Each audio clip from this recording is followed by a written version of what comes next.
Hi everybody, I'm David Secor. The reason I'm running for Congress here in District 50 actually grew out of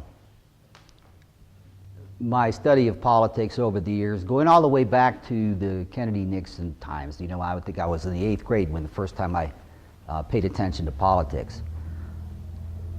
Last year I was getting ready to retire. And my intention was, because my house was paid for, that I would just kick back and watch the circus go by. I had a small pension, and with Social Security, Medicare, I'd be fine.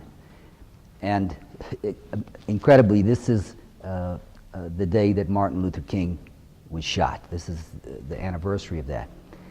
Earlier last year, I happened to catch a part of an old Martin King speech in which he said, there comes a time when one must take a position that is neither safe, nor politic, nor popular, yet he must take it because conscience tells him it is right.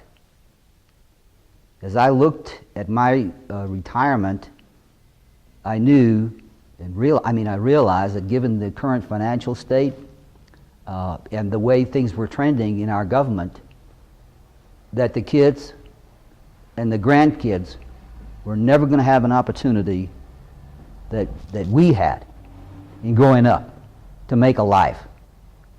I worked 25 years in various jobs in the private sector, wearing jeans and boots and Levi shirts and whatnot. And then in 1993, I spent 19 years with Superior Court downtown.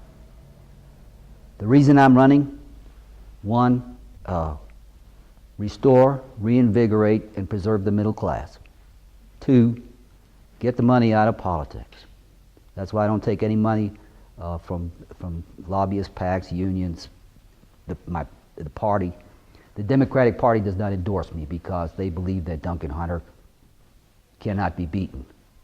I'm saying that this is the one year when a person of the middle class, the people will look at my narrative and say, this man knows me. And I want somebody like me representing me in Congress. And that's my intention. Thanks very much.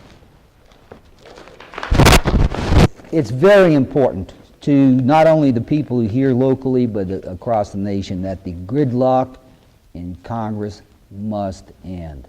We have to move this country forward. Duncan Hunter has been one of the prime cogs in blocking any sort of progress. The stimulus, regardless of what people say, if you look at the numbers, is working. But the 32-year-long Hunter dynasty must come to an end. We are moving into the 21st century with a person who has a 1968 or 1978 mind. He has no idea what it's like to live as a person in the middle class. He's been a man of privilege his entire life. He has never been without insurance like I have. He has never been in an unemployment line like I have. He's never been laid off like I have, the last time being in 1992. My family came here in 1959 in a pickup truck with nothing.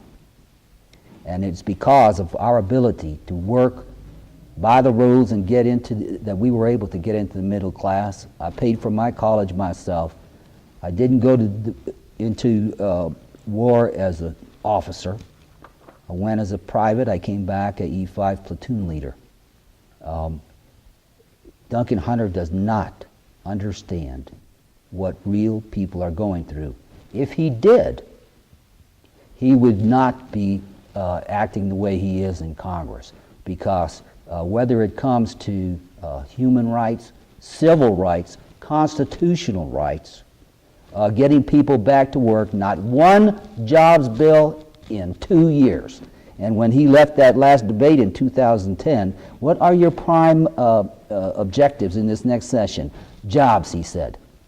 Not one jobs bill.